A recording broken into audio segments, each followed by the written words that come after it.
Mr. Chairman, I wish to thank you at the outset for giving me this opportunity to take part in this important budget discussions. I am really happy that on this occasion the state finance minister has been kind enough to spare us from levying new taxes. We are not able to understand how the revenue is collected, nor are we able to clearly assess how the taxes collected are spent.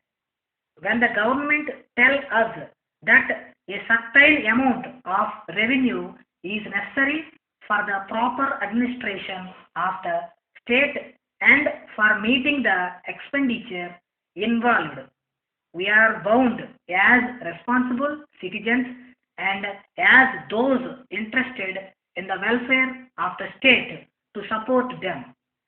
At the same time, I feel that it is the duty of the government to place all the relevant facts at our disposal and tell us in clear terms how the money that is collected by way of taxes is spent. If this is not done, I am afraid it will not be possible for us to correctly assess the true position. Whenever they pass any legislation, they should carefully see how far this is useful to the people. For instance, take the Rent Control Act. It is a good piece of legislation in some respects, but all the money that has to be spent on the staff has to come from the people. So it is very necessary to watch whether the money spent in the implementation of the act is usefully spent and whether the people whom the government want to help are really getting it. One of the many difficulties that people experience at present is in regard to those articles over which the government impose controls. Not only do the controls mean great deal of expenditure on the establishment that is necessary, but the controls themselves have come to such a state that people have begun to feel that these controls are rather difficult to sustain because they lead to corruption, black marketing, and increased prices. As long as control on a particular commodity exists, it becomes difficult to obtain it in the market. Our experience in this regard, let me frankly tell you, is that the moment these controls are removed, the commodities become easily available at reasonable prices. So, I would like the government to kindly have this aspect of the matter in mind. Sir, let me now deal with the Public Works Department, which has had a great deal of expansion in its activities. This department is somehow or other not carrying out works according to schedule.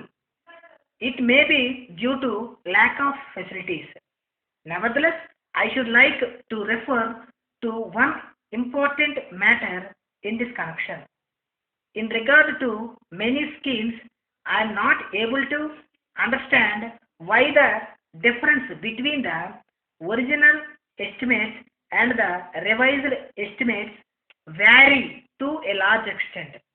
In certain cases, there may, however, be good reasons for such rise, but in a large number of cases, I am of the view it is due to a certain amount of slackness and want of adequate care on the part of some officer or the other.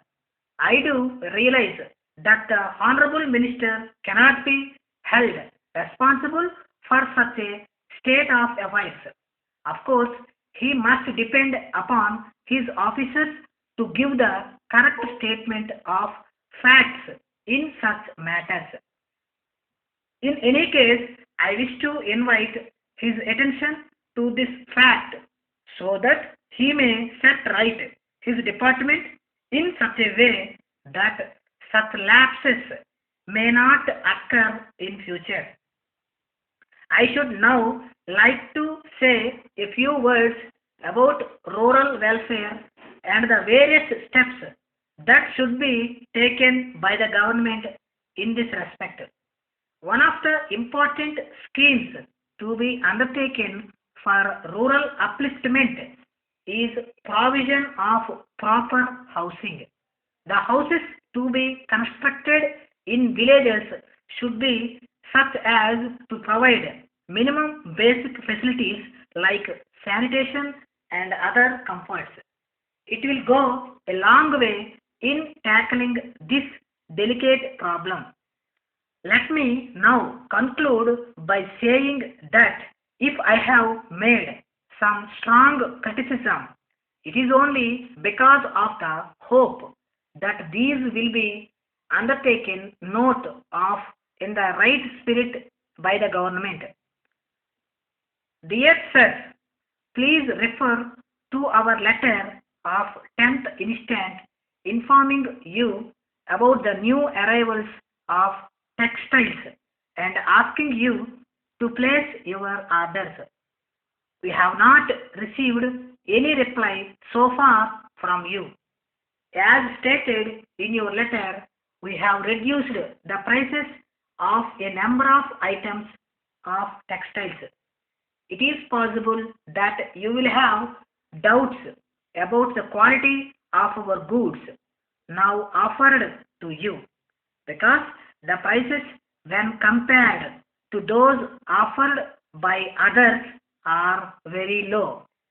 In this connection, we would like to assure you that the quality of our goods will under all circumstances be as good as ever.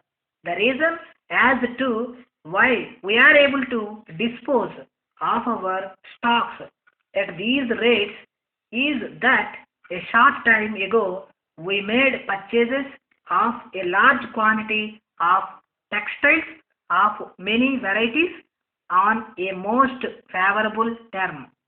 Since there will be a heavy demand for textiles during this part of the year and you are one of the large buyers of our goods, we thought we should offer these goods to you at reduced rates.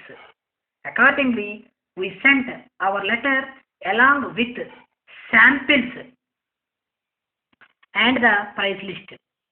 You will notice that the prices are much lower than those so far paid by you. But we assure you again that the quality of goods now offered is equal to the best available in the market. We are quite sure you are now convinced about our statement and you will place your order immediately. We wish to inform you that this is the first time we are in a position to sell first class quality goods at these low prices. When our stocks are over, it is unlikely that we will be able to repeat our offer. We await your reply. Yours faithfully.